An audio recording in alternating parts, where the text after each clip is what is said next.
It's great to see. It's great to see everyone.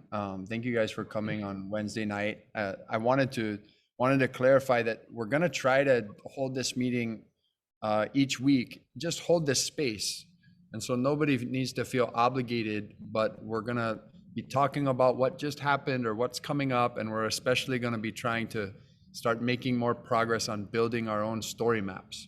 So this session is a chance for you to be on your computer, to be learning along with us, learning from us, seeing what we're doing and trying to build on that. So that's really what we're going to start using these Wednesdays for.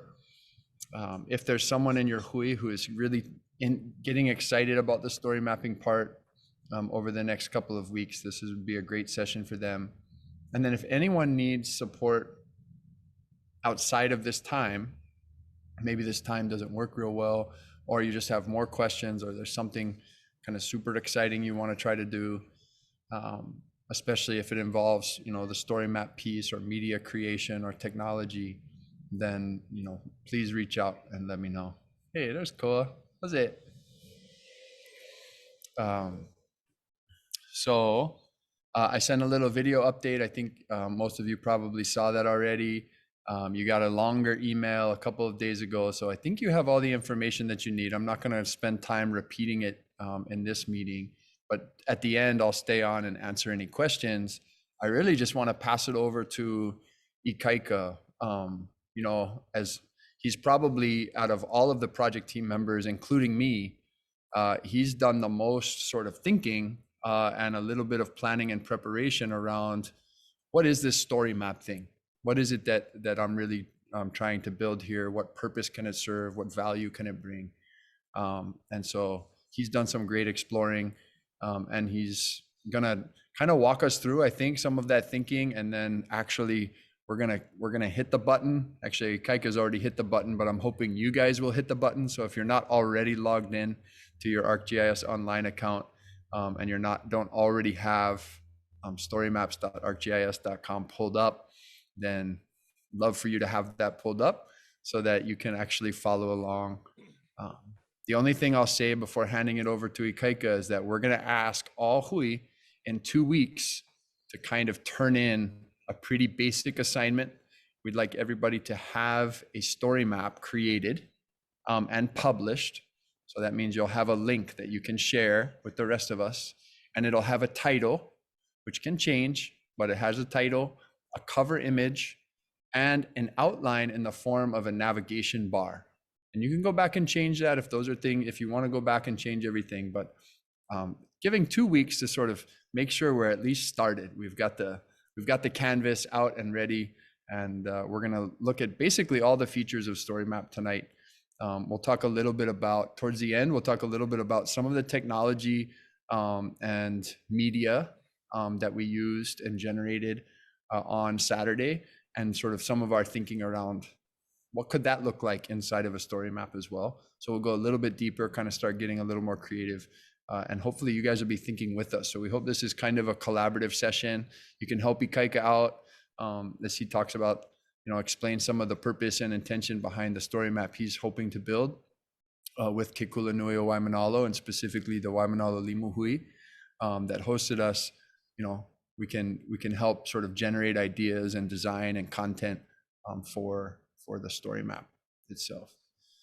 So 2 weeks, I'll remind us at the end, and I'll post an announcement in an email with the recording from this session, probably tomorrow or Friday, and just saying, I think it's the 23rd of February, we'd love it if all of our hui could have at least the very beginnings of a story map already created. So with that, I will be quiet, and I'll be jumping in and out, hopefully with all of you in conversation with Ikaika, but I'm going to hand it over to Ikaika to kind of drive us forward and help us think about this. And I just see Ikaika real quick. I see a hand raised from Keala. So Keala, real quick with a question from Keala and anyone else before Ikaika shows us the way.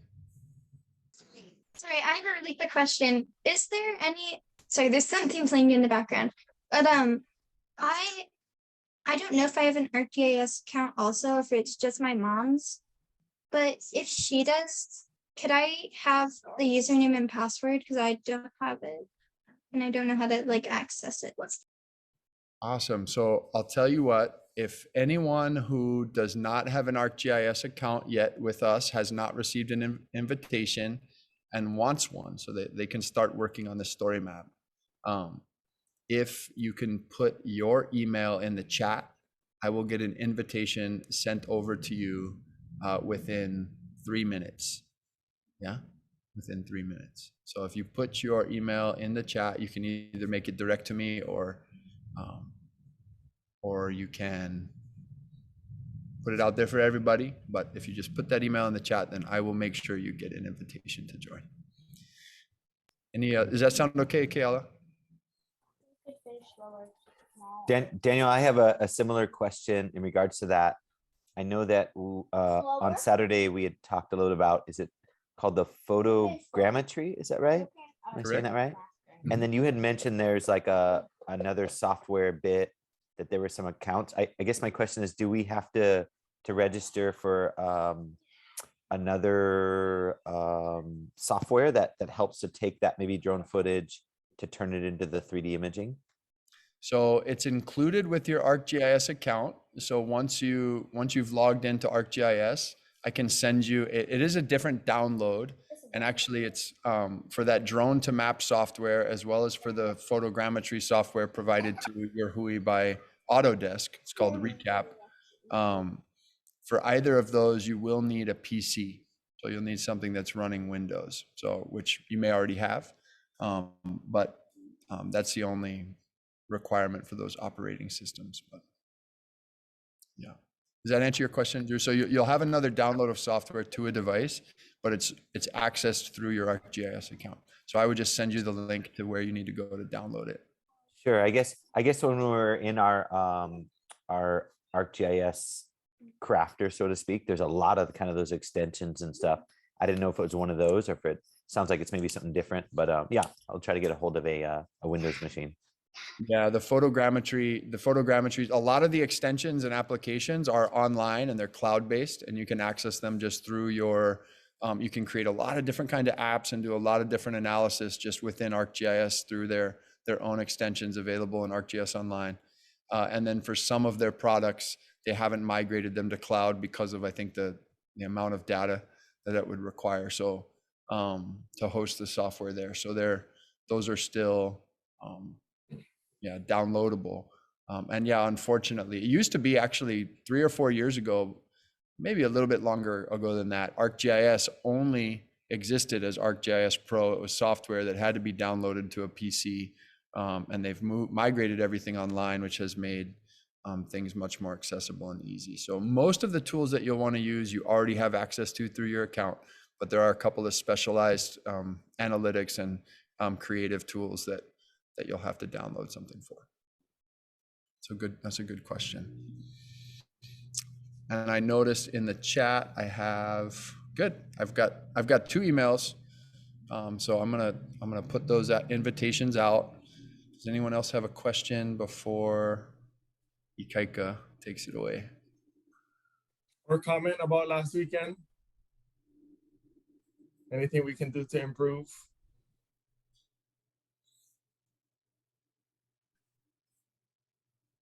You must have done an awesome job then.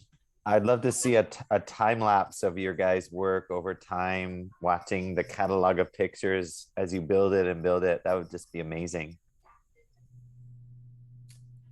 Actually, now that Drew said all of that, I mean, so Kimiana always takes pictures and he'll always post them on social media. So I'm sure we can go back through our social media posts, and hopefully all of those still have all of the geotag stuff, and maybe we can use the time and date stamp to kind of create like a flip book, maybe.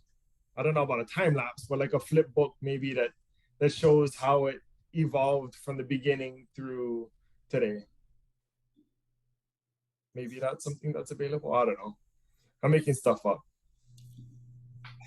No, I love that. I love that. I think it's, and Drew, your point about like wanting to understand, a lot of times maps feel static. And one of the things that these digital maps can help us do and Esri and Google, they're trying to figure this out, like how to support people in telling these stories. But we're talking about transformation and regeneration and reclaiming spaces and healing spaces. And I think that it's a story of change. And so how can we use some of our technology to document change? I think that's a really, at different scales, right? Change over the course of a day, change over the course of a week, a month, a year, a generation. All those things are super interesting. So I encourage you to start thinking about that for your own story maps, to start playing around with how you might be able to do that. Maybe there's something in your catalog of data that you might already have, pictures or videos or whatever, that you guys already have, and maybe you can go back and look at those and incorporate them into whatever your story map's going to look like.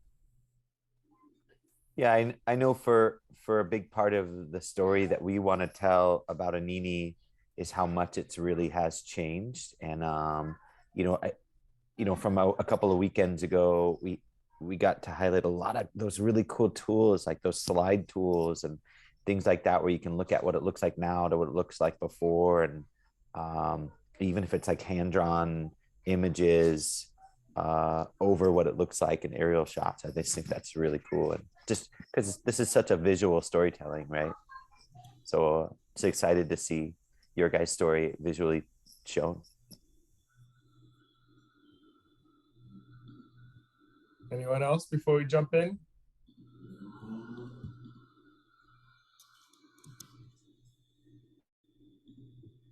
Alrighty then. I'm gonna share my screen right here.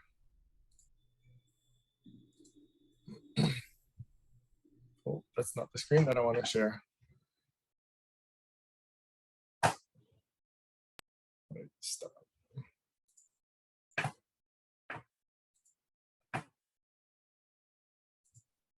Ikaika, was that like your outline of your story? Oh, okay, no, that is it. Sorry, I did share the right screen. I'm looking at the other screen. Yeah, so I mean, initially, and I said it the last time we sat together, I think it was last week, when Dan said it was a story map, like I'm thinking it's a literal map from the atlas, taking different layers and adding them over each other, finding a map from the 1800s and layering it over another map from, the 1900s and bringing that current and laying out all of the different, for some of you folks that were there, all of the different peaks that Kimiana talked about, all of the Vahipana and Wamanalo that it talked about it.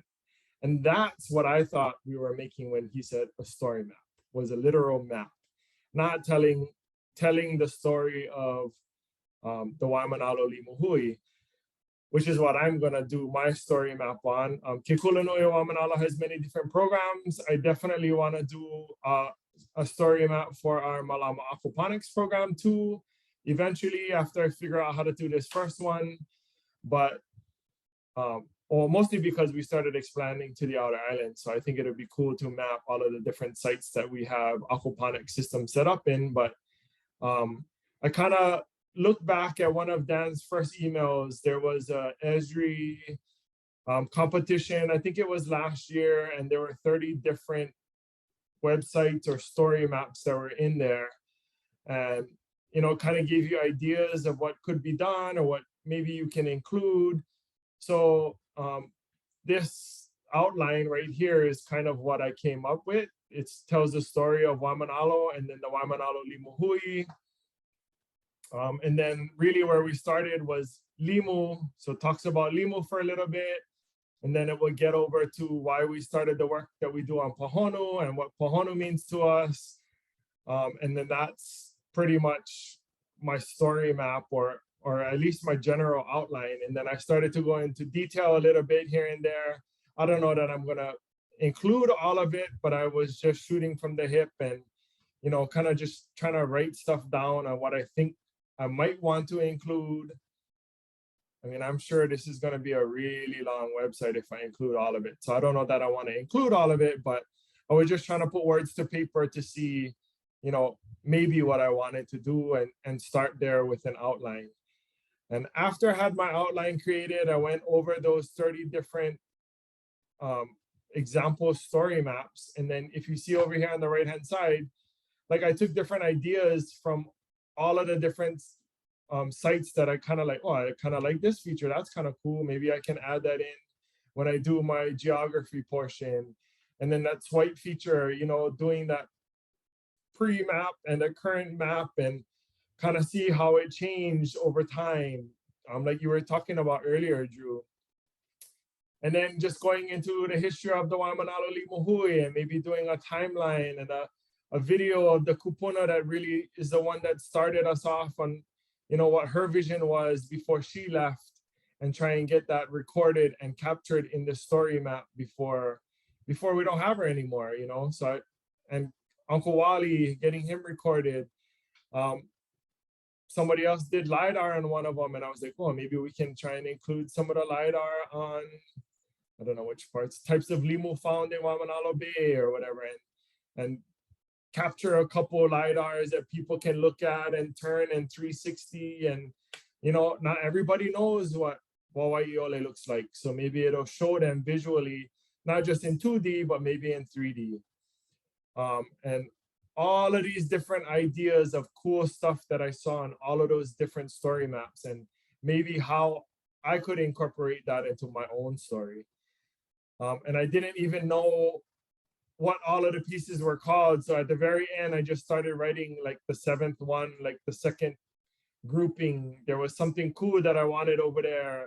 And then in the 5th grouping, there was like a motto that I wanted to try and include, or maybe see how I can fit that in. And I didn't know what all of the names were. And I figured out a few of them, like the drone to map. I told Drew that that's something that I was really interested in, and I wanted to capture and show everyone when we got together here in Waimanalo. And I was hoping to show some of that tonight.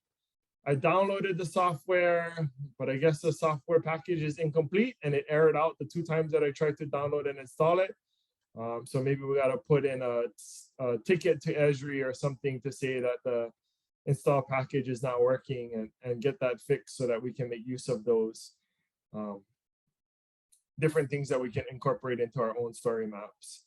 But this is where I started writing everything down and trying to organize my thoughts and figure out in my head, like, what is this story map gonna look like? What are my, you know, chapter titles on the top and the headline gonna look like, so people can click on something.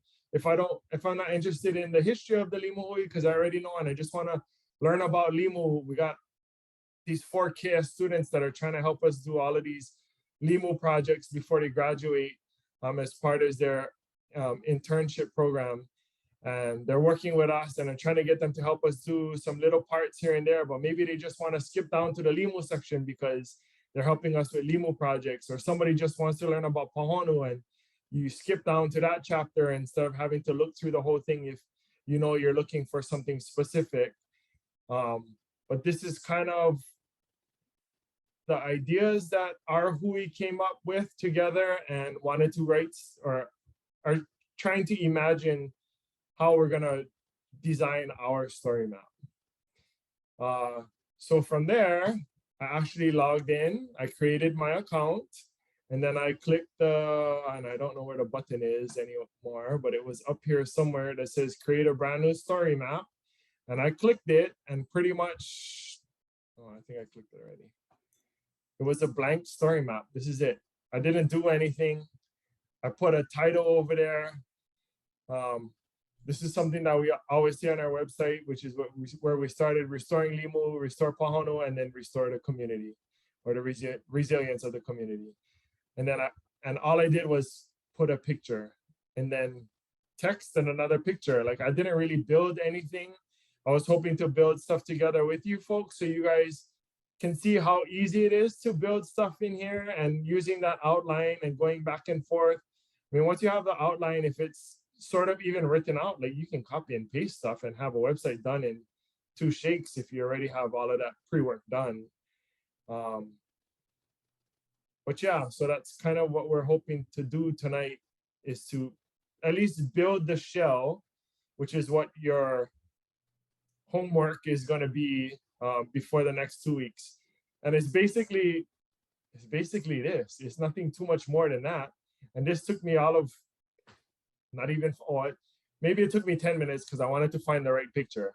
I put like 12 different pictures up there and I'm like, no, that's not the right picture. It doesn't fit in the right spot, or it's off-centered. And, you know, I wanted it to look a particular way. And this was one of the pictures. I don't know if Dan caught it or Lily caught it from this weekend, but I was like, oh, that's the perfect picture. It fits in that space perfectly. It looks great. And for now, we'll go with it.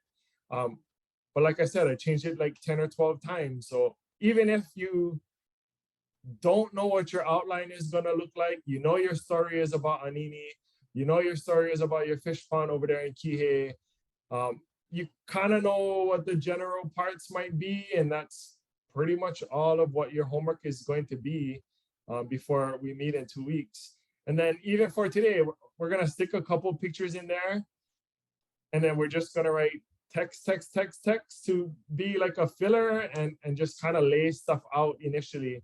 And then I can always go back and change stuff, or if I don't like a section, I can delete the whole section. It's something that's always going to be evolving, and never has to be static if you don't want it to be static. Anybody have any questions before we kind of move forward with that? Ikaika, just for the benefit of all the folks in here, do you mind going to storymaps.arcgis.com, and it should pull up your account when you do that. And so when you do that, this is where you, oh, this is you. That was just because you've been to that site. I'm glad you're going to that site though. Appreciate it. Daniel, I'm in Pack Blue Studios maps, arcgis.com in the map viewer. Great. Yeah, but I can't do anything. How do I get to the story maps and all those options? So if you type in the same thing, and I'll put it in the chat, and it's just storymaps.arcgis, as long as you're logged in, if you type that in, that should take you to the same page that you see Ikaika in now. So this is, it's another application, but it's the easiest way to get to it is to just go ahead and type in that domain. So did we need, to get here, did we have to first log into the Pacific Blue? Yep, you should go ahead and log into your ArcGIS account. And then when you enter that, the story map you can also sign in. If you type in this domain, storymap.arcgis.com, and you're not signed in, it will prompt you to sign in. But this is a place where you can access the story map feature, and this is where you can find any story maps that you've created, including collections, which if you were on our training with Charlie a couple weeks ago, Charlie talked about collections as well. And so that's the easiest place to go. And so, and you'll see at the top there where it says stories, there's new story. And so when Ikaika was talking about, that's how you create a new story map. When you click on that button, it opens up that blank template and all that he's done in his Waimanao Limuhui. And maybe we can I pressed the button.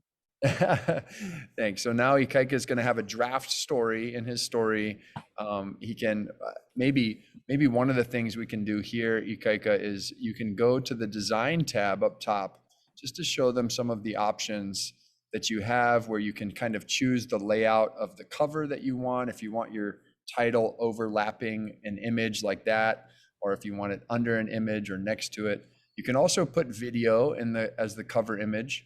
There are some file size restrictions and sizing restrictions. And then he's clicking on the navigation toggle. And that's an important feature because we're going to ask all of you to turn navigation on. And we'll have Ikaika do it in his other map as well. What are some of those sections that Ikaika was telling us about, right? The history, the different species of limu, right? These different components of his story map. He can give those a title. We'll show you how to create a heading, and any heading that you create, any text heading that you create automatically goes into the navigation bar at the top of your map. And that's part of the assignment that we're going to ask you to complete in 2 weeks, is kind of outline your story map by creating a navigation bar and headings that outline the different sections that you're hoping to add. You can see there are different themes. You can create custom themes. I like playing around with them, like Ikaika was saying, like with the images, with the themes. You just kind of, you can always come back and switch things up. The themes are nice because they put the fonts together with the colors, the color schemes to try to make things look good.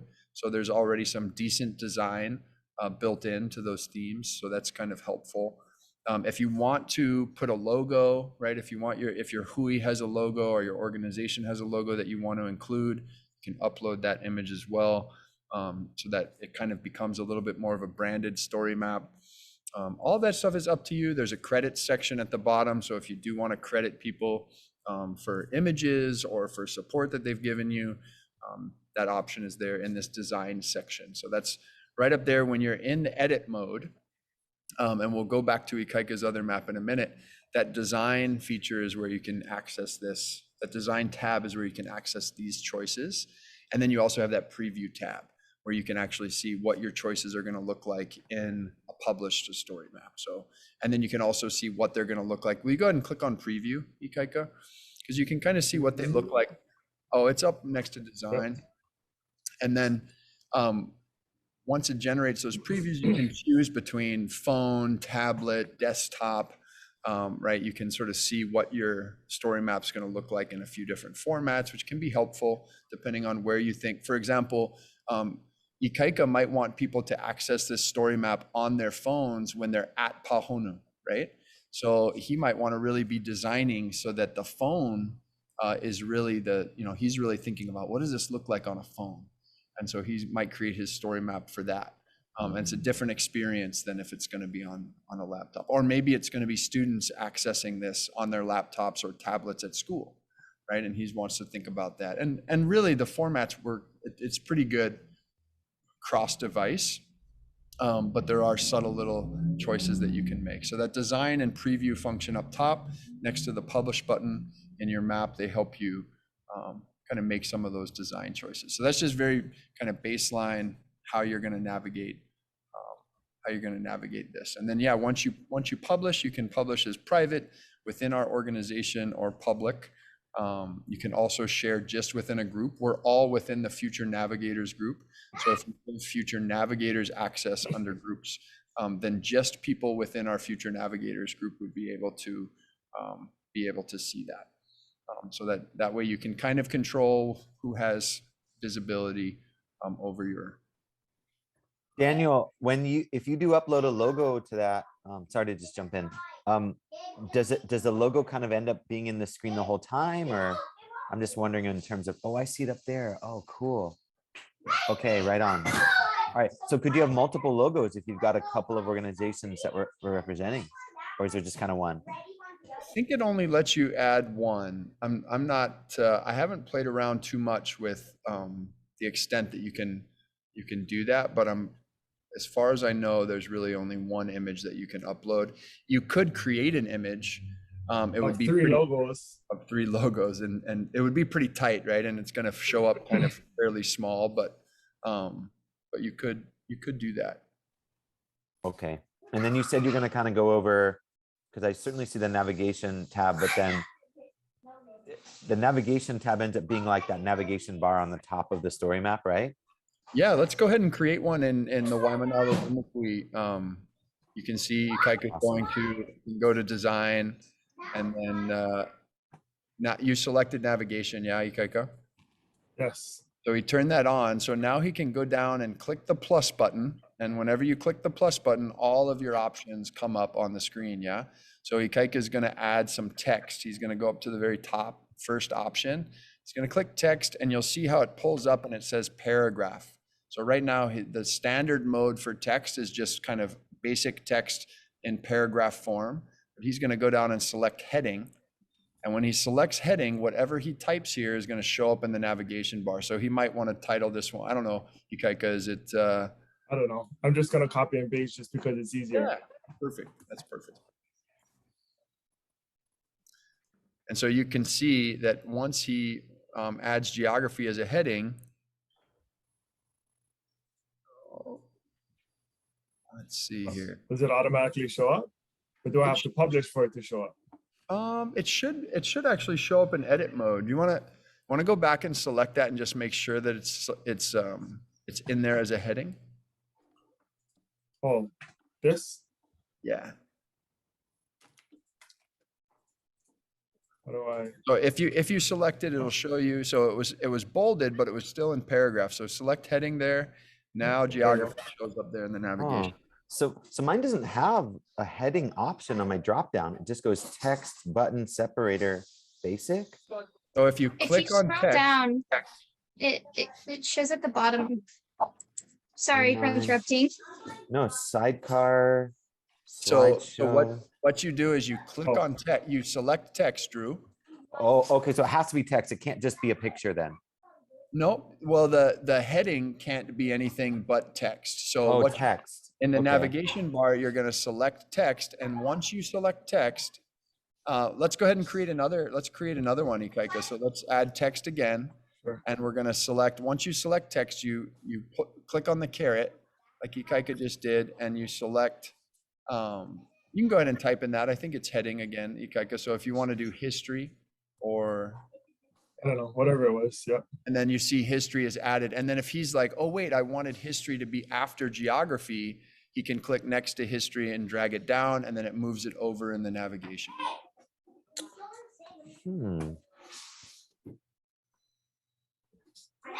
Working for you, Drew? No, it just doesn't have when I click on the plus. So then I just see the basic section. Then if I click text, it pops up that instead of paragraph, maybe I make it a heading. Oh, there it is. Bam, got it. All right, I figured it out. Love it. See, All you're right. almost done with the homework already. Done, got it. All right, okay, sorry, I'm slow. I got it. Okay, I get it now. That's why we're here today. That's why we're here. That's beautiful. Perfect. Love it. So yeah, so now basically the homework, right? What you see for Ikaika, if he were to take all the sections in his plan and type those in as headings, he would have a navigation bar that went across and had 4 or 5 or 6 different section headings that you could navigate to directly from. It always stays at the top of your map, right? So it's nice about the navigation bar is you don't have to keep scrolling back up and down, right? It just stays at the top of the screen. And you can click into whichever section. We have one of these on our future Navigators story map. Helps. I mean, I think they're like, the voyage, the values, the different sections, and you can sort of see how that all works. And yeah, and then the text allows you to. So for example, if you create a subheading, so when you select text, you have several options: heading, subheading, large paragraph, a standard paragraph, a bulleted or numbered list, or a quotation. So if you choose subheading, the nice thing about subheading is that that's going to come with a link when you publish it. So if you want to send somebody to a particular part of your page, but it's not a heading, it's not a main section in the navigation bar, but you say, hey, I want you to watch this video. If you create the title of that video as a subheading, then that becomes a link that you can then share out directly. So you can just send a link to that particular part of your map.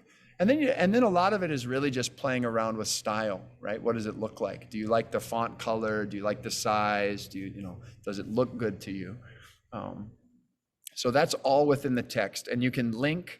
You can turn text into links. So that's if you want to link to outside resources. Say Ikaika has a worksheet that he wants teachers to be able to access before they come and visit the pond and work with the Waimanalo Limuhui. He could, write that in there, you could embed it. You can embed a link too. We'll show you that feature as well. So if it's an active link, you can turn it into an embed. But if he just wants people to be able to click on that and open it in a new window, then he can hypertext to it. Or maybe there's, something he doesn't want to embed, but it's a link.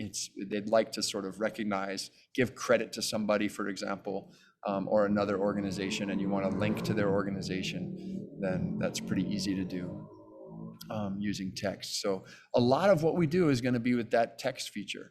Yeah, because we're going to be telling stories, and that story, maybe it's going to be a lot of audio and a lot of video and a lot of photographs, but almost certainly you're going to end up using this text feature and wanting to be able to navigate between heading all the way through all those different text tools. And yeah, Ikaika just showed us like a lot of the different options there for what that could look like.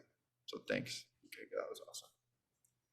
And I'm a button presser. Press all the buttons, figure out what they do. You cannot break it. No, I 100% support that. I think the easiest way, or maybe not the easiest, but probably the best way to learn how to use this is to just get in there and play around with it.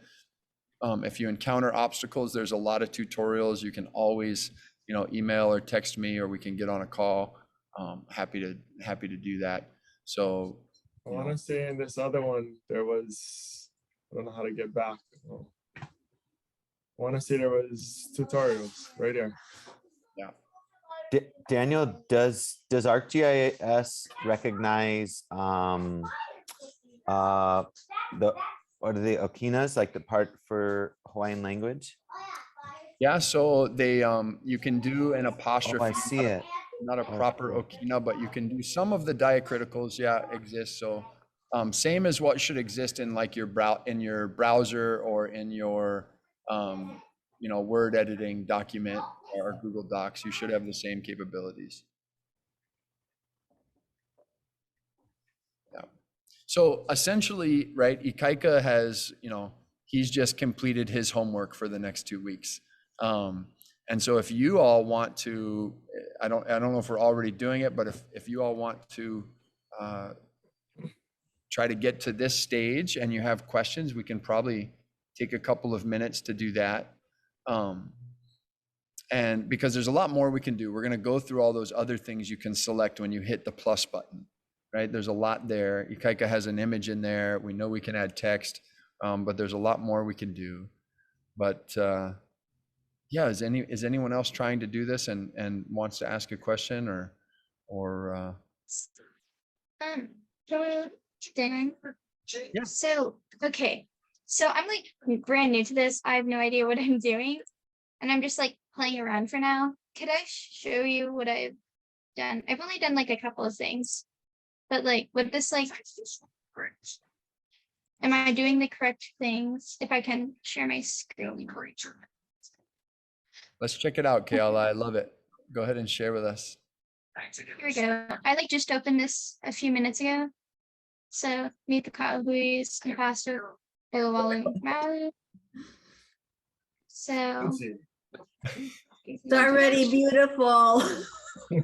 So when you go here, you can like zoom out the file and then zoom. And I'm gonna put a picture here so they know like the geography or like what it looks like around all the walls. So Kayla, can we all just pause and just cheer you, because you're actually asking questions about what all the old folks on the call are going to be doing in like 2 weeks. So you're not only doing the right things and exploring all the different possibilities, you're going too fast for all of us old bearded people who can't keep up with you. So this is a great selection of imagery. You also have, you're already thinking about how do we add a map? How do we use some of these other functions like the swipe feature? But Yella, will you make mine for me? For a fee. around. I have no idea what I'm doing. I'm just like, I've done things like this before. So it's like this stuff, and then you like add what you want. You can do map tour. This is what I did up here. And then I just added that image. I'll do credits down here. Yeah, so Yes. we do want to make sure any photos that aren't ours, any media that we share, we want to make sure that we have permission to share it and that we honor the creators of that. But Kayla, you could honestly be probably running this this little session and tutorial, and I'm going to ask you to keep going, don't slow down, but we're all going to slow down and go through this kind of piece by piece, because I want to make sure that everyone on the call has a chance to kind of catch up to where you already are. So you're flying, and I can tell you, just keep going. You're doing a great job figuring this out on your own in such a short amount of time. Awesome job, Mhm. Kiala. Proud to be a Oh, Kimberly girl. thank you. Yeah, I'm brand new to this. I'm doing something really similar. We're making an app or a website in one of my classes in school and outside of school with the Purple Maya. I'll make sure. So this is similar to what I'm doing. I think that's why I have somewhat of like little knowledge, but not much. I'm just testing around though. Yeah. Mahalo. Keala, you keep working, and you don't even have to listen to us. You just keep going, and then we're gonna call on you in like 30 minutes. You're gonna share, and we're all gonna be like, wow, it's gonna be awesome. So you just keep going, okay? Yeah. I didn't know what text to put, so I'll probably be like researching most of the time and then add some images, but that's about it. Cool. Okay. Thank you. It looks like you're dead. One of the things that I'll say is, you know, we want to draw a balance of getting comfortable with the tool, right? Playing around with everything. But then really our assignment for the next 2 weeks, 2 weeks from now, is not that you've created all of the things in your story map, but it's that you've come up with an outline of the story you want to tell. Right? So the assignment is really not, do you know how to use all the features? We'll have more time in March to kind of figure some of those things out, some of what Keala is already diving into. This is it right there. That's your homework. The homework is Simple. exactly what Ikaika's got there. We got a cover, we got a title, we got a navigation bar. And the navigation bar, what that forces us to do is think about, what are the elements of our story? What are the parts of our story map that we're going to want to create? And within each of those parts, we can add a lot of different elements, like what Keala was showing us. So under geography, for example, right? Maybe if we go there first and we say, we're going to add a map, right? Like Keala was doing. And you actually have a couple of options. Keala went straight. Sorry. No, you're good. You're good. Keala went straight down. When you hit the plus button and you scroll down to the very bottom, there's a beta version of a feature called Map Tour. And Keala already started diving into Map Tour. This is a pretty cool tool. You can go ahead and click on that, Ikaika. This is a pretty cool tool. I like it because what I can do is I can actually start by uploading photos that I have of my place. And if these photos have good geotags in their metadata, so I really recommend, if you're going to create a map tour, use your phone with location turned on to take the photos. You'll get higher resolution location data in your photographs, and then put those photos into a folder. Go ahead and click upload photos, Ikaika. And here he could, if he had downloaded, for example, in our Google Drive, he could have downloaded Tony's photos. So Tony put a folder of photos into our Waimanalo Google Drive. And so I think everybody should have access there. And if he downloaded those, he could browse through those and pick the ones he wanted to include. Tony's were actually geotagged, but oh yeah, this is kind of the annoying part, is that if you want to upload photos, you really want to select the photos. You want to put them in one place, one folder, and select all the photos you want to use at one time. Okay. When you're creating a map tour. But you really only need 3 photos that are geotagged. If they're not geotagged, you can still use them and you can place them yourself.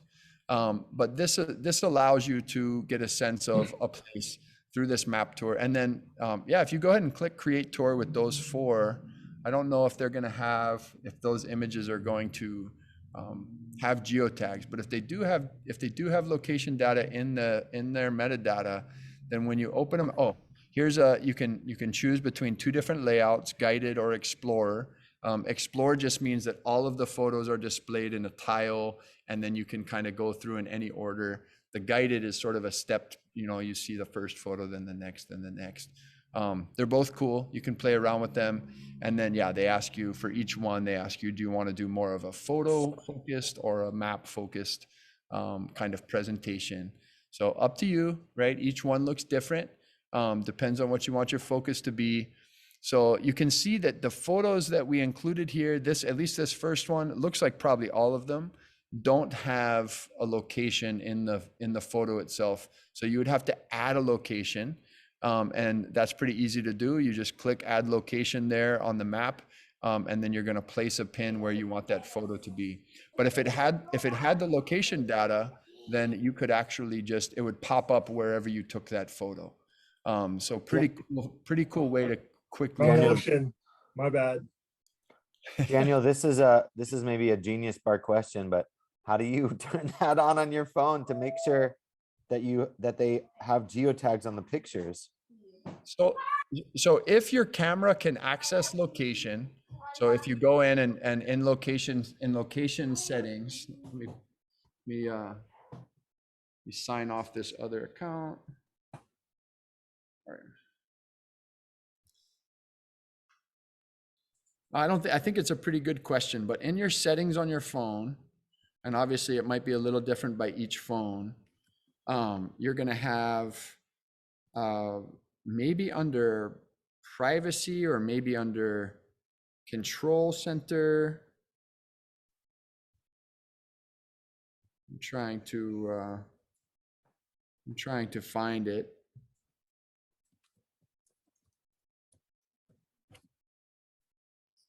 So location services are turned on. If I go to privacy, I make my location services are turned on, and then with my camera, right, I can show what I want it to access.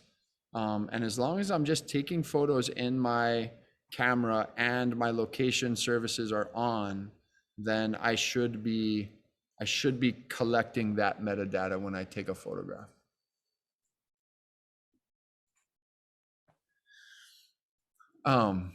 And so, yeah, Ikaika is placing some of these photos, and you're totally able to do that. But if you were planning, so say when we were at Pahonu on Saturday and Ikaika was going, I really want a nice map tour of like how we transition from Kiona Beach Park to Pahonu.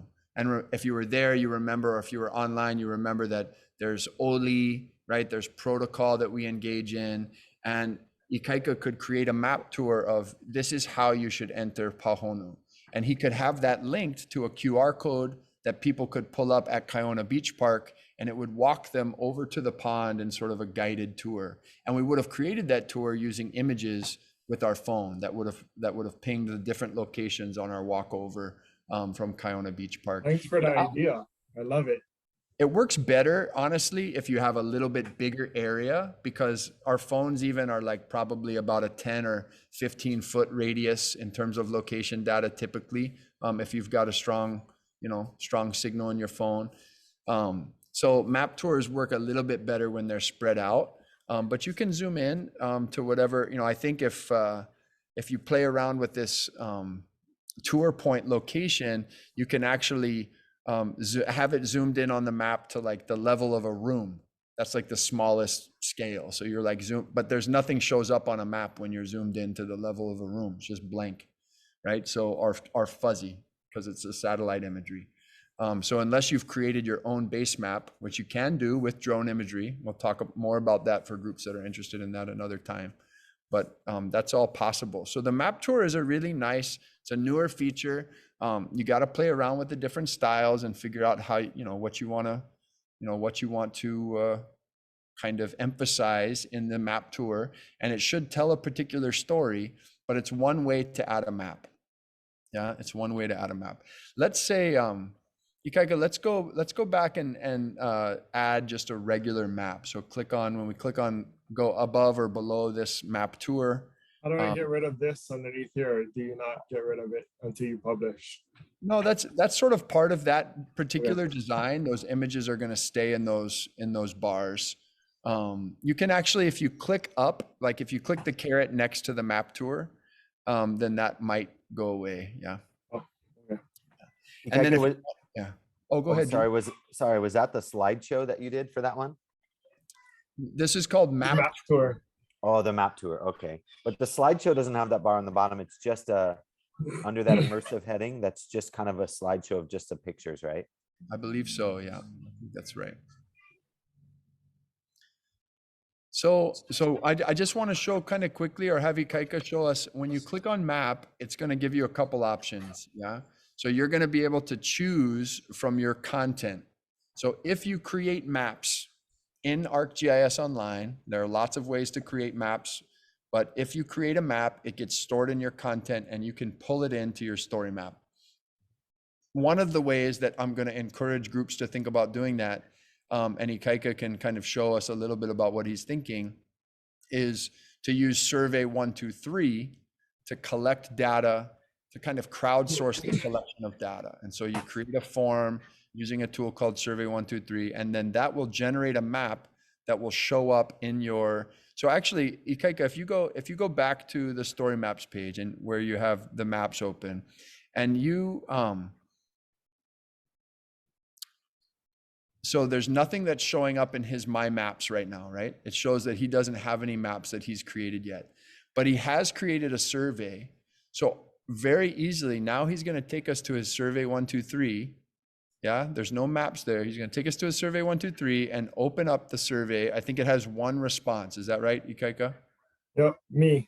It's got one data point, and he's going to go to data. He's going to click on the data tab. We're not going to talk too much about how to create that survey, but it's like building a Google form.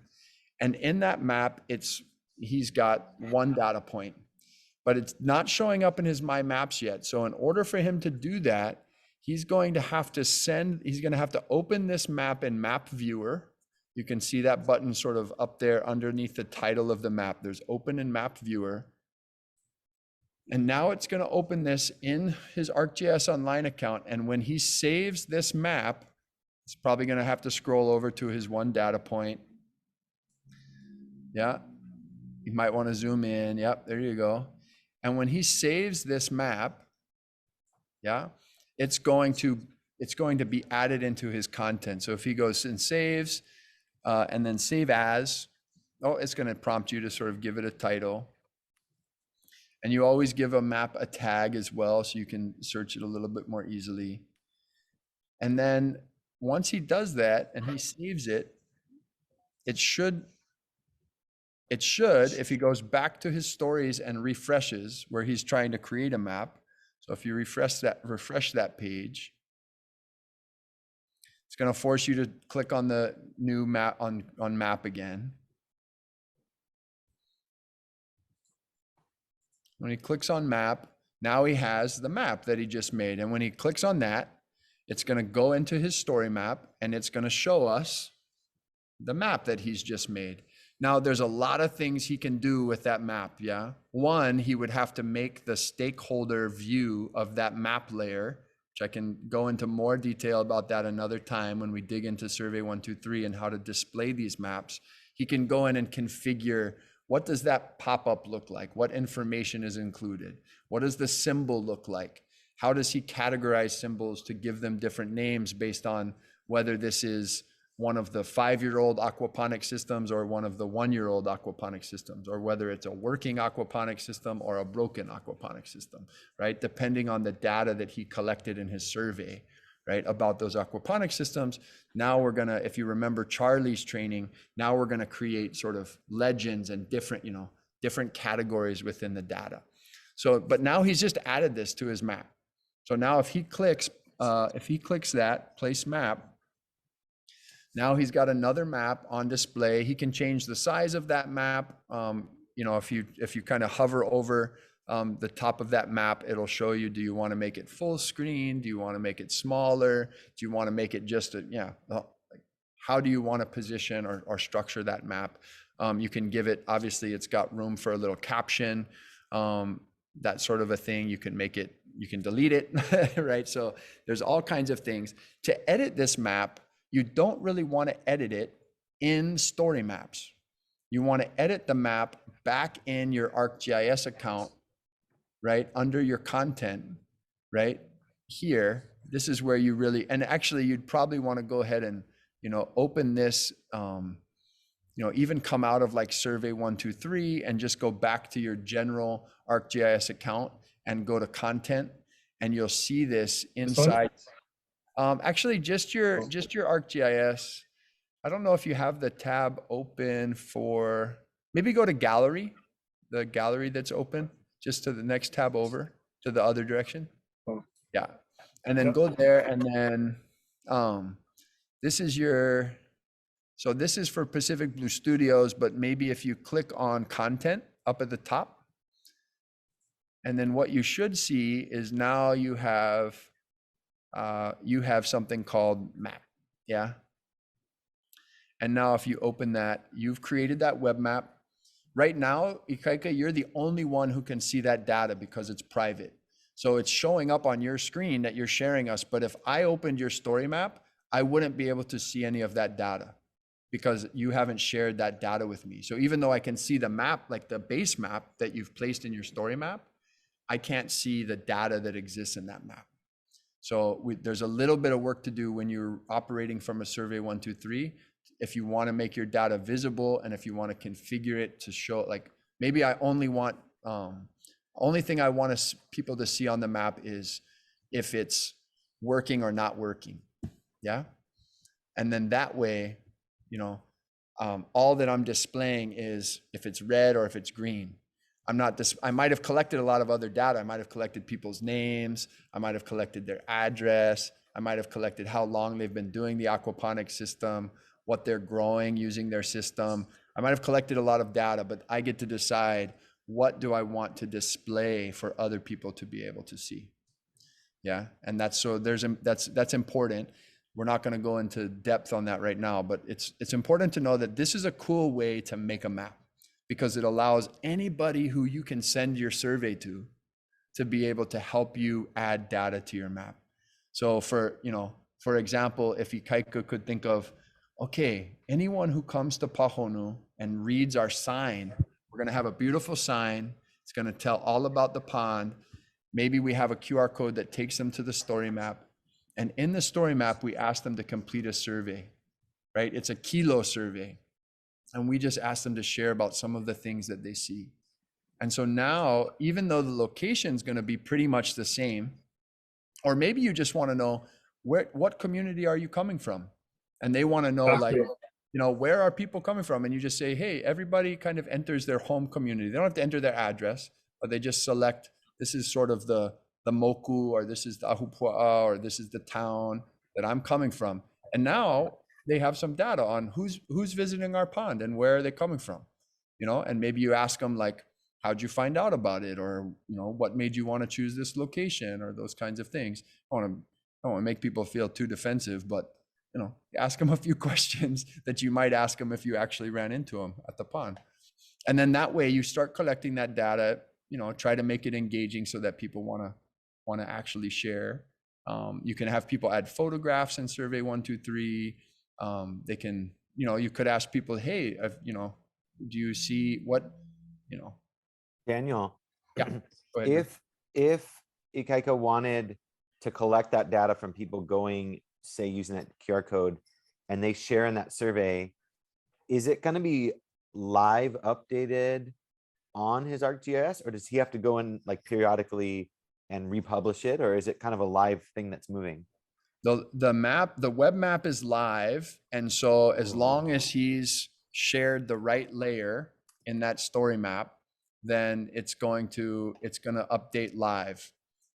If he wants to go in and periodically check the data to maybe edit it or see what people are putting in there, and maybe he wants to take some of the data out, or he wants to change it a little bit or whatever, that's fine too.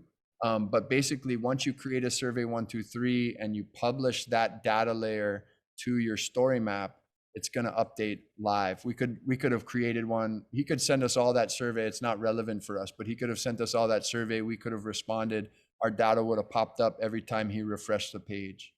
So once you using that in a lot of ways. I mean, like, I'm thinking like Amazon's customer review type things like that. I mean, maybe you don't want to open it up to critics, but people could say well wishes or say their experience and share it, and that's really cool. You know, I think about the potential in our spaces to help, you know, just frame people's experiences, right? Like Ikaika was talking about this map tour of, okay, how to go from Kaiona to Pahonu. And just by creating that, you're inviting people to have a different experience with the place. And so if you created a survey that asked them to think about their own ancestral connections, even if they just shared a story about their kupuna, yeah? And it's like, oh, we're collecting stories of kupuna, like that doesn't feel, you know, that's like, that you could do that anywhere, but it still invites a sort of different mindset and mentality. So you can use the surveys and the tools because you really want, the data is important, but you can also use the tools to just help shape people's experiences. My hope is that these story maps and all the associated tools really just help us all deepen our connections to our places and help our communities deepen their connections to our places as well. So, you know, you can get creative with how you think about wanting to do this for sure. There's a lot of different, you know, plenty of things that I've never thought of that nobody's thought of yet. You know, these tools are not widely distributed for popular use. There's not a lot of local communities who have access to these tools. Well, that's what we're trying to change, right? So, yeah, I encourage you guys to sort of dig into that, and we can probably run like, there's a couple tutorials that I'll make sure I share with everybody. I think one of them's already shared on our Future Navigators story map. It kind of walks you through the steps of how to include a Survey 123 map in your story map. But yeah, I really encourage us to build a map in our story maps that way. Yeah, I think that could be really a powerful way to do it. Can we import another data source into a map? So for the first 2 years that we started Wamanalo Limuhui, we knew that in order to get grant funding, I mean, there was some data that we would have to collect. So we definitely we didn't ask everyone for their address, but we asked them for their zip code. So I have everyone's zip code that's visited us for the first, well, up until COVID. And then we've asked if they were Hawaiian or non-Hawaiian. So we kind of have that data. If we're going towards, you know, an OHA grant, then we can say we primarily service 75% Hawaiians. And, you know, how would we bring that over to stick it into a map like this or something? Yeah, to be honest, there's, you know, I would create a data layer with a geo-reference, right? So I would associate those zip codes with like a central latitude and longitude, right? GPS coordinates. And then you basically just create a spreadsheet, yeah? Like a CSV with the location, the XY coordinates, GPS coordinates, and then just all the other data you collected with an identifier. And I can talk about, we can dig into how to incorporate past data for sure. I also thought, you know, there's a lot of publicly available data. So there's a lot, especially environmental conservation data, but also some social demographic data that is publicly available through ArcGIS Online. So you're actually able to search layers and bring that public data into your maps as well. And I think that's you know, we talked a little bit about that with Lauren Rothvinu when she was sharing about Follow the Drop, because that app is really GIS powered, and it's really taking advantage of publicly available rainfall data, stream data, these kinds of things, right? So we can create some of those models ourselves, we can capture some of those data ourselves, but we also have some data that either we have from past work that we've done, or we have data that exists publicly that we can also bring in. So that's going to take some playing around. That's starting to get a little bit more on the technical side, right? I'm not expecting, basically, I would like all of our story maps by the time we present them in early April to include a map. I'd love it if they included more than one map, but I would like them to at least include one map, because the point of this is to create something that grounds us in our places and communities, and maps can help do that. So one way to create that map is Survey 123. Another way, like Ikaika is talking about, is how do we import existing data that we've collected in the past so that we can create a richer like map that tells a story over time. That's worth figuring out too. And it's not that difficult. So happy to help people do that. The other tool was the map tour. So if we want to use our phones or a team of people to use their phones and collect photos from around our place to help us tell a particular story, then that's a great function, and it can be really beautiful. You can play around with the layout and design, and really invites people into your space and kind of in your community in an immersive way. You could even create it as a tour, right? Like as a way, like we talked about, like to take people from one place to another with some guidance, with some intention. Sorry, I gotta dance around and turn the lights on.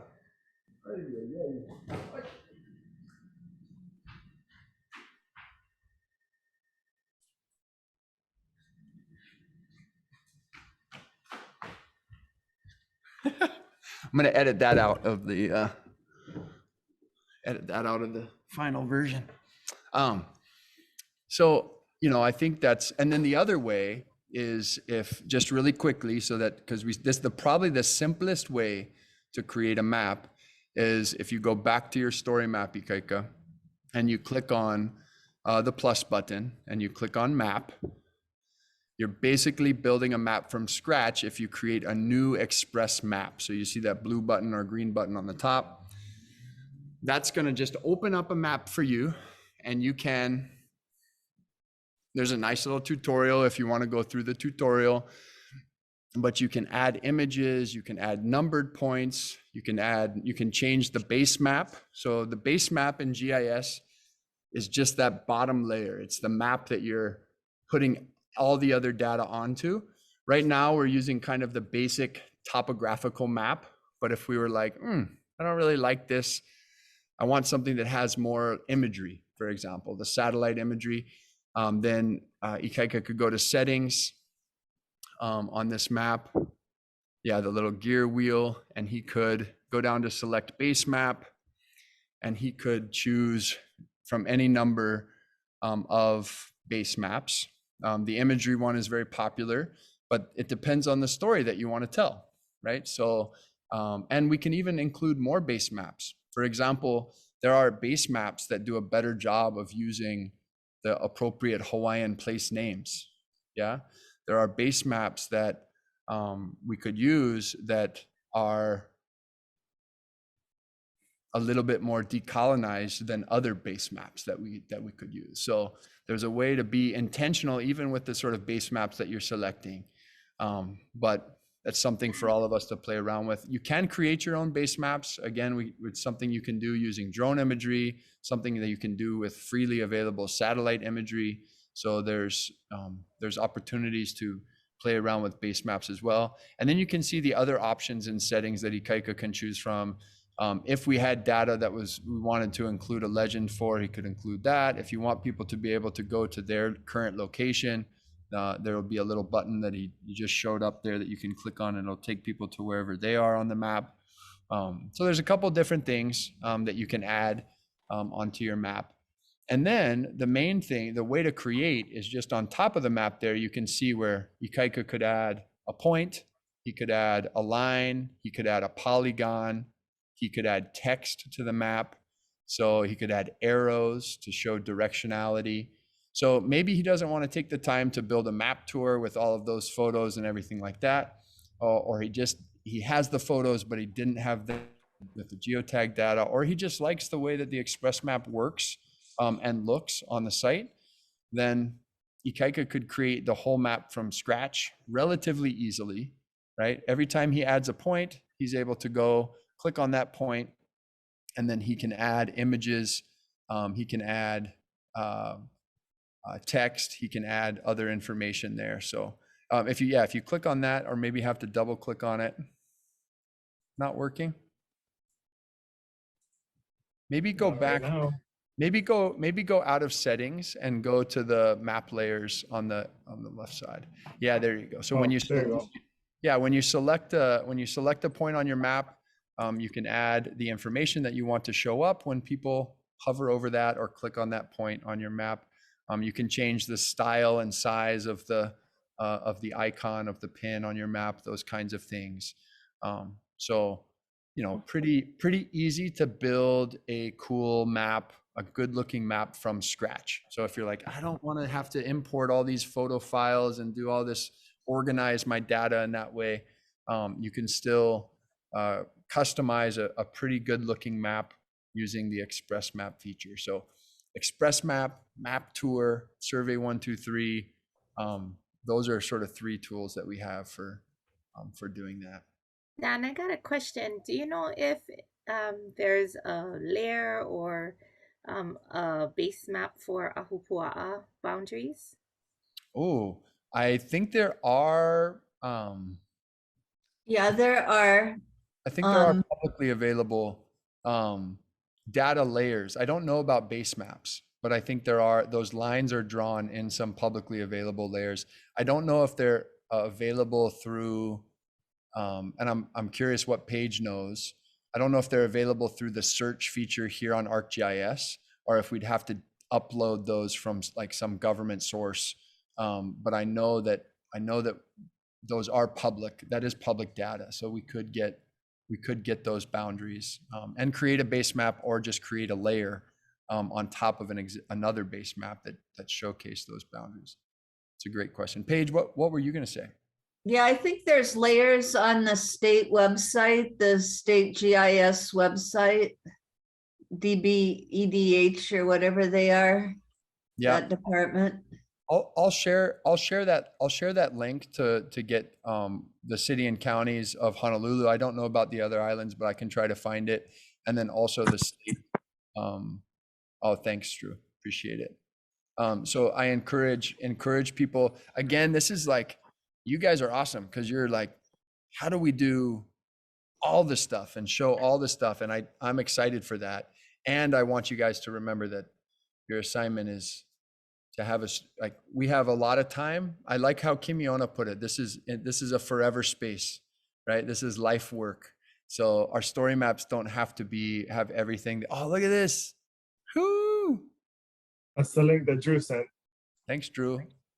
That's awesome. Mahalo. It even looks like on that site that you can download the Ahupua'a maps in all these different file types. Like there's like a GeoJSON file, a shape file, a KML file, and I'm wondering if some of those fit right into ArcGIS. There's a CSV, which I know is not. So maybe even that GeoJSON, maybe that's one that becomes one of those map layers or something you can use for a survey. I don't know. You know, the CSV file might already as well. I think all of those are uploadable into ArcGIS. This is you're viewing this on that website. This is an ArcGIS powered website. Oh, I got you. So if you download any of those files, you should be able to upload them. It might take a little bit of formatting. Different file types might have a little bit of different formatting when you upload them into your own ArcGIS account.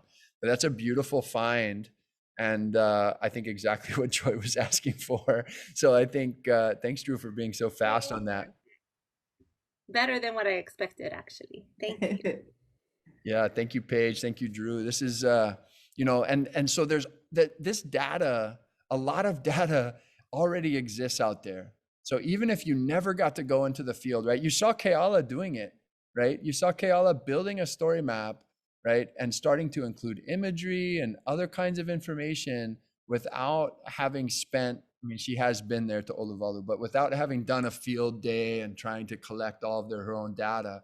You know, there is data out there that, as long as you're crediting, right, and giving appropriate, letting people know where your Ike is coming from and pointing them back to the source, you're good to go. There's even a feature on the bottom left, and it says, I want to use this. And if you click on it, it says, I want to use this to create a story, ArcGIS story map. So right down there, yeah. So there it is. Oh my gosh. Bam. Yeah, so this is, they're making it too easy for you guys. But I was gonna put $14.99 over there. Oh man. Yeah, great find. This is exciting. I didn't know, I knew that this data existed, but I didn't know that it was so easy for us to use.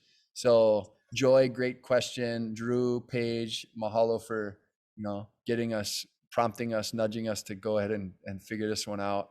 And there's more data. There's historical data, right? We've been surveying these islands, collecting data for a long time. So, my my hope is that we're able to add the things that have gone missing from our places, right, to these data layers, or that we're able to combine some of these data layers to help people understand our places in a richer, more meaningful way, right? So I love it if we can get, we can incorporate those ahupua'a boundaries, if we can incorporate place names. I thought it was so special as Kimiona kind of walked us around Waimanalo and all of the pu'u, all the peaks, all the ridge lines, all the wind names, all of these things that are missing from some of our, our current maps. How do we make sure that those get back on the map and that our communities are connected to those things again? So that's, yeah, I mean, you guys are going to get it. I mean, I think we're way further. Like Ikaika and I said in the beginning, right? Like, we're just asking, hey, next 2 weeks, start your story map, navigation bar.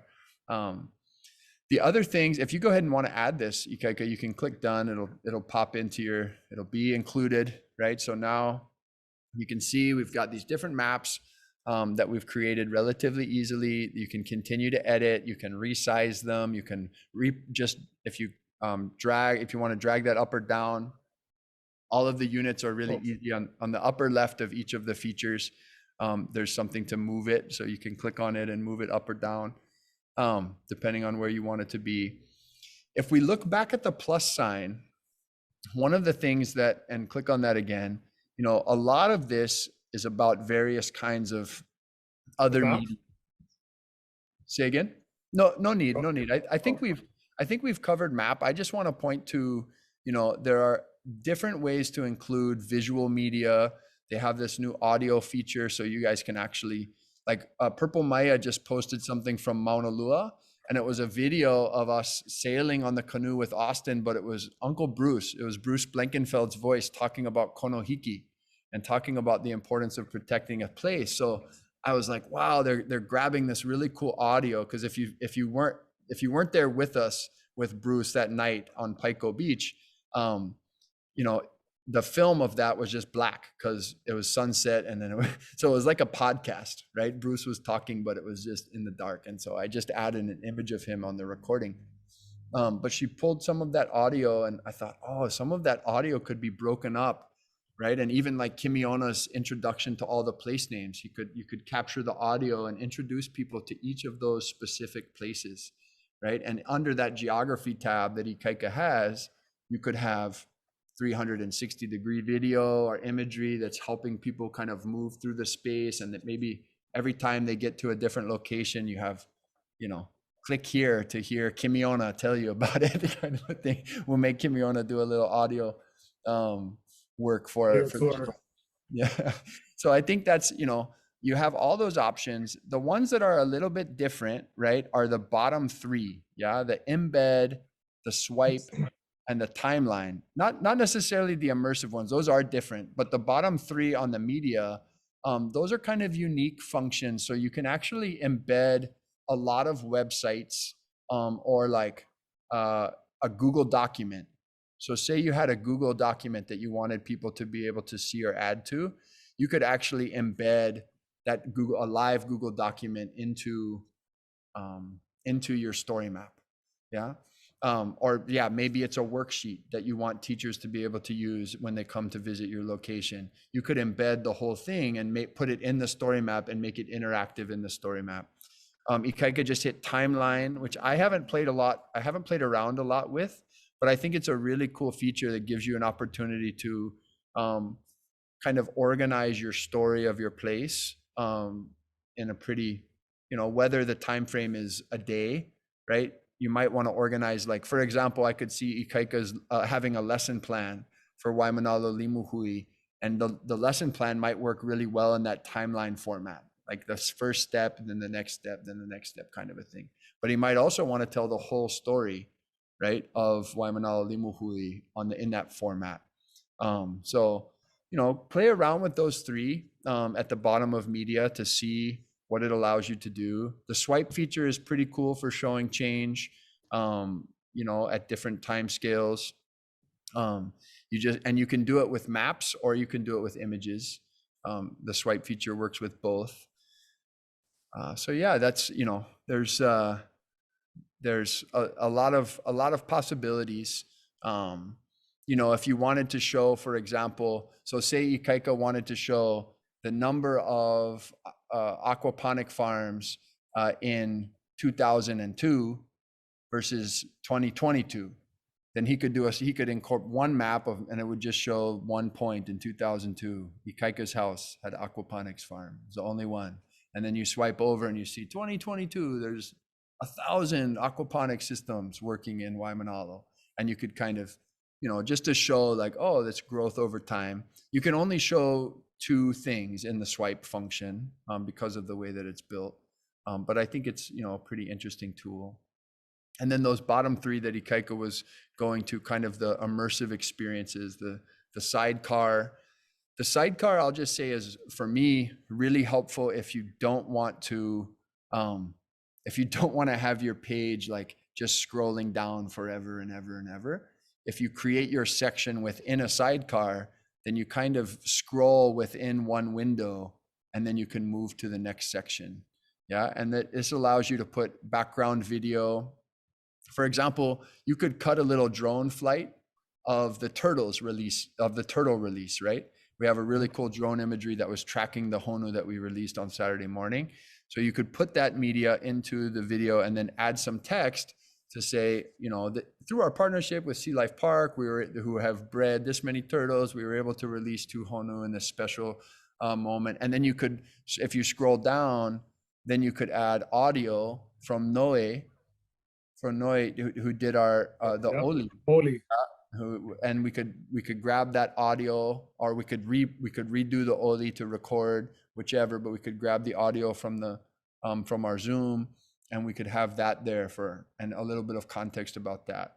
And then you could have, you know, you could move over and say, okay, now we're entering the pond. Here are the Oli that we do to enter into the pond. And you could have some images, you could have the text of the Oli, you could have audio of the Oli.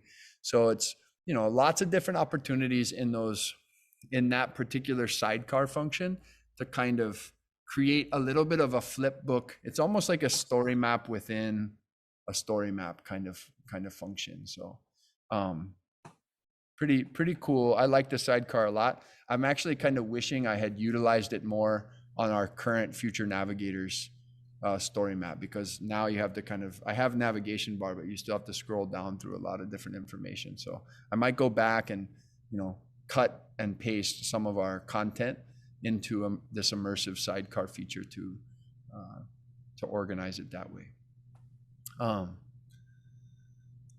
Yeah, I think, you know, we're coming up on 8:30. Oh no. No, I thank you for I'm getting some messages in the chat. I did see a question earlier about collaborating. It was something we asked Charlie about too. It is not very easy to collaborate on a story map. You can change or share ownership over story maps, but you can't really be working on them without causing glitches at the same time. And it really makes sense to transfer ownership. So what we might do is, if there are groups of, what I recommend is kind of doing like Ikaika did and organizing a lot of your content in a Google document that the group can share, but then having one person on the Hui who's kind of going in and actually migrating that content, executing that content into a story map platform. And you can still work together to do it, but you're working through one account, you're working on one computer. If you do want to hand over responsibility for adding things into a story map, it's best if you can transfer ownership of the story map so that it becomes, whoever's working on it, it becomes part of their content. And I can show people how to do that if they're interested, but I would encourage you to think about preparing your content and then putting it into,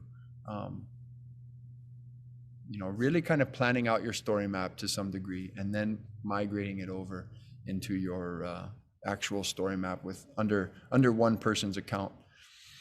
I know that's not super easy, and I think they're working on that, but it's going to be pretty difficult to do.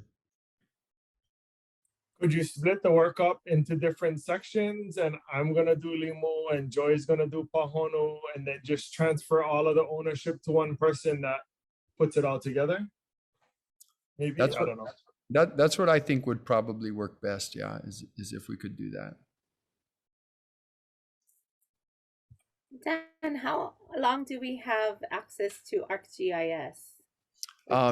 You have access to this account forever or until you stop using it. I will, at the end of this program,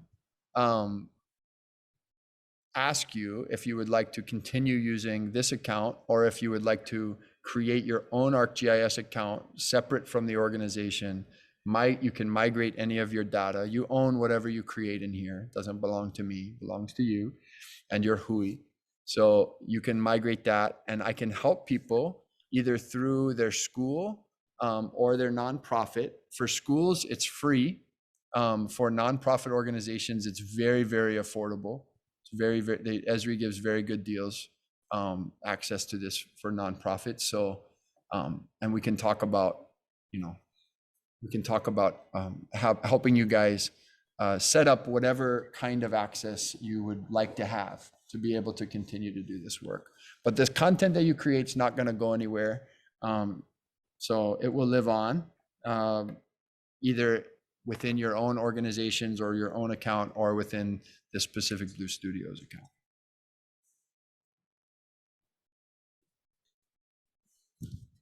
Did that answer your question? Yeah. Okay. Cool. I'm just getting a charger. But yeah, why don't we, Ikaika, any other thoughts, things that you were hoping to sort of learn or talk about today, or things that we said we were going to cover, but then we haven't?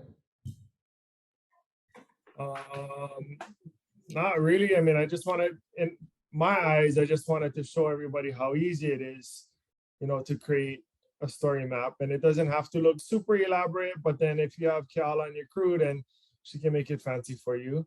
But press all the buttons, do whatever you want to do. You can delete stuff, like it's never permanent. So you can always, use different parts and remove it if you don't. One thing I wanted to show you folks really quick, this is the ArcGIS survey site. And then if anybody knows how to use Google Forms and how easy it is, I mean, you just pick the question that you want and you stick the question in there and then you fill it out and then you save it and that's it. That's done.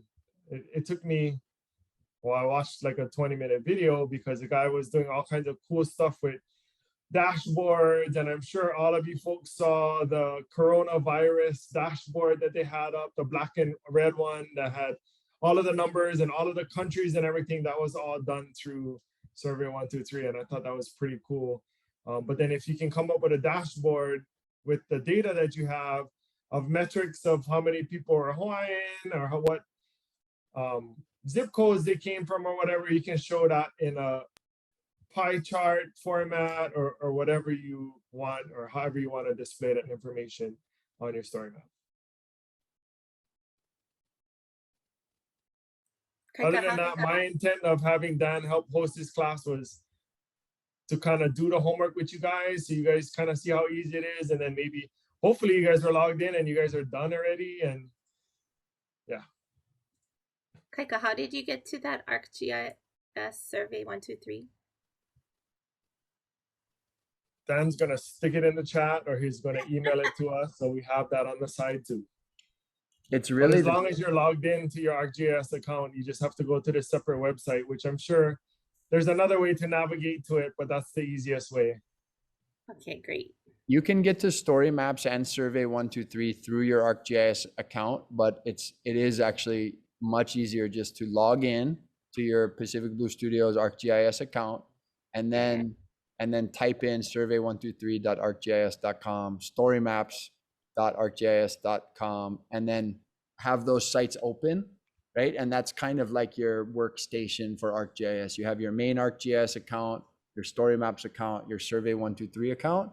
And with those three sites open, you could really generate amazing, and whatever media you want to use, right? A big part of creating a story map is just like Ikaika said when he was choosing the right photograph, right? It's just about layout and design and ordering things, putting things in the right order. And then, you know, spending the time to create the maps or create the surveys.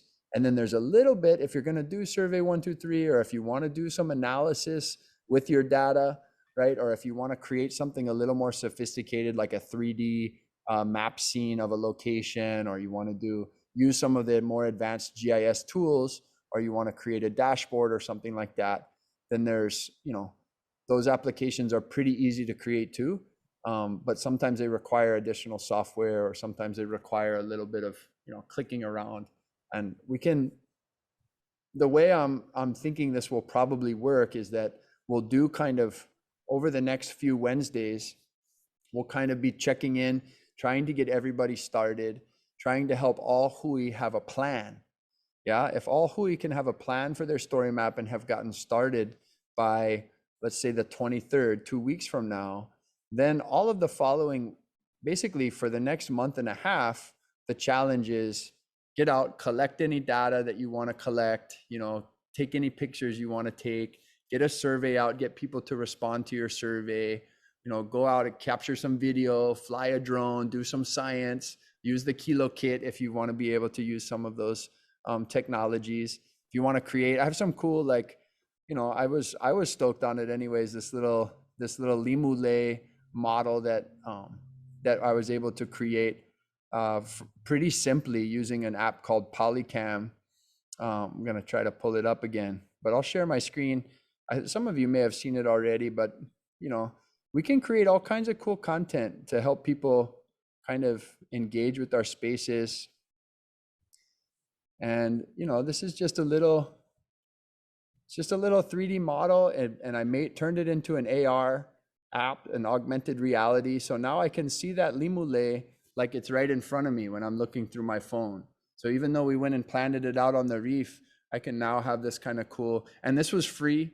You can get a pro version that costs like $5 a month, and you can create better images. I didn't take much time creating this, taking the photographs or using the LiDAR. So technologies that used to be like super expensive and out of reach and impossible for us to use, now partly through ArcGIS, but also just because we carry these supercomputers in our pockets all the time, right? There's all these kind of cool things that we can do that help us kilo, can help us connect, can help us bring those spaces, right, into more classrooms, into more deeper into places in our community, help us imagine some new futures, some of the changes we want to see, right? I hope that our story maps don't just tell the story of change we've seen happening in our places, but they also tell the story of the changes we want to see happening in our places, yeah? That they don't just look back, but they also look forward. And I think that that's, you know, if they can function as that kind of a bridge, that's pretty awesome. Yeah, that was, yeah, Polycam, super simple app on your phone. You just kind of scan around an image, you know, just kind of float around it. You can, it uses photogrammetry or LiDAR. So if you have a new Apple phone, if you have like a 13 or like a 12 Max or 12 Pro, it has, or a iPad Pro, it has LiDAR already built into it. The LiDAR is a little bit better quality and resolution, but I could use that app and create a whole model of Halau Inanna. So I could create a whole inside, like the interior of Halau Inanna with all of the furniture, everything in here. I could create that on my phone within minutes. And it's all like fairly precise, within like a couple of centimeters or an inch. So I could actually use it. You know, I know Christina Conrad's always asking about, she's the math teacher, yeah?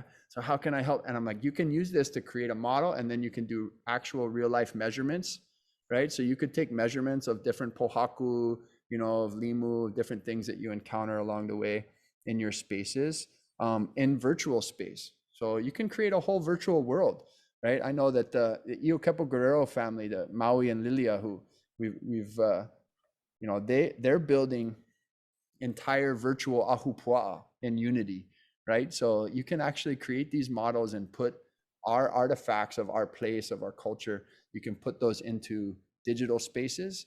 I think that's really, there's a lot of potential there. I don't know what's going to happen, but I think, you know, I'd love to see if people are going to spend their time on screens, I'd love for them to spend their time looking at Limu. That'd be kind of cool. So yeah, I see a question from Robin. Hi, how you doing? Aloha, good. I just jumped in and I'm not sure if you already talked about it, but I was wondering, how do we use our iPhone to show where we are in the field with our map? Nice. Do you, so You know, like with a photo, like we go out, we've taken a bunch of photos. Do the photos already have that information embedded in them? yeah, it's much. I know a lot of people like to use GoPros or DSLRs, fancier cameras. Those have not quite as good of resolution on location, so I recommend cell phones.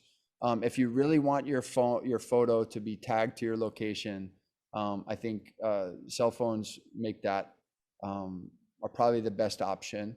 And yeah, it happens automatically. And then with Map Tour, you know, you can actually just upload those images, select those images, and it'll place those images for you based on where you took them from. So if you wanted to do like a walking tour of your ahupua'a, yeah, you could you could walk, or you could cheat and you could drive and then drive from one point to the next. But you could walk through the ahupua'a and you could take photos along the way, and whichever path you took, you know, that would show up on the map. And I've done that. I do an annual walk around Oahu, and I've created a couple of map tours of that walk. So, and all I do is take the photos, put them in a folder, upload them automatically, and it shows my little line, all the points that I walked around the island. So, and I can create that in about half an hour. So then you don't have to have a special app, and you don't have to have it on a setting before you do that. It's already embedded in the pictures. Most people keep their location services on all the time, but if you're someone who doesn't like, you know, if you don't want like Apple and Google and all of your apps to know where you are all of the time, which they do, then some people turn it off. But I would say that, you know, if you're when you're taking photos, just make sure that your location services are on. And I'm pretty sure as long as your camera has access to location, which I think in most phones is the default, then, and you can test it out, go out and, you know, I would say tomorrow, go out and take 3 photos with your phone, come back to Story Map, create a map tour, upload those 3 photos and see if it tags them for you. And then you can delete the map tour, but then you know how it works. And you have a little bit of a workflow for it. So. Cool. Thank you. Yeah, easy. That answered my question. Awesome. I just want to say it's 8:42, so I know some people have been on, all of us pretty much. We've all been on. It's late. Want to let people say good night and rest. I have one precaution before we let everybody go. Yeah. So just be cautious of the information that you're sharing. I mean, you're putting this on the internet for everybody to know, right? So if I think it's cool that, okay, I want to know and I want to geotag where the lobster holes are in the bay, you're going to tell everybody where the lobster holes are in the bay. So everybody's going to come at night and go take all your lobster. And I don't know, that's something that you want to share. Lobster hole is just an example, but you know, nowadays everyone goes hiking here, and there's actually a back trail that you can come down to get to Pahonu. For those of you that came down, but not everybody knows it. But if you look it up on Instagram, Instagram will tell you exactly where it is. So just be cautious of the information that you folks are sharing. There is some information that's meant to be public and some information that's meant to be kept within the walls of your ahupua'a. Oh, I just want to emphasize and amplify that point is that just because you know it and just because you collected it and just because you had access to it doesn't mean it gets to be passed on in all the ways. So just being intentional and focusing on permission, right? I think that's a real value of this program is think about, you know, who this knowledge, this ike, this place is cared for by, is stewarded by, and and who sort of really should be the ones to decide what gets shared or doesn't get shared. It's why it's part of the point of this program, right? Is that each community should get to put their community on the map in the ways that they decide, right? And they have to sort out, they have to talk through that and figure out, you know, how we make those decisions and so on. So it shouldn't just be the state or the local government or other people making decisions about what shows up or gets shared. Communities need to have more say in that. So yeah, I appreciate that point a lot, Ikaika. It's a good, we don't have to share everything. There are a lot of things that you can just know. You and your ohana and your neighbors, you know, can know. And you don't have to, when we share everything about a nini, we might be doing a disservice, right? When we share everything about Manoa, we might be doing a disservice. We share everything about Olovalu, we might be doing a disservice to the place. So want to make sure whatever we share is in service to the place and the people who are caring for that space. So right on.